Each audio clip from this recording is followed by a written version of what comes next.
I'll show you in the quick and easy way how you can convert your XBRL file onto a PDF file.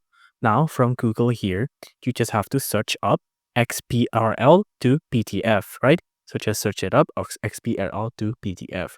Now, there is a couple of apps or a couple of websites that you can use. For example, KTK software or file format apps, or this is one from Google Groups. It seems like there's also XBRL to PDF here on PDF to XBRL, but the one that I recommend is on the very top called App. Just click on that. Now on here, you'll find a UI such as this, but you don't need to scroll down. You just have to stay on the very top here.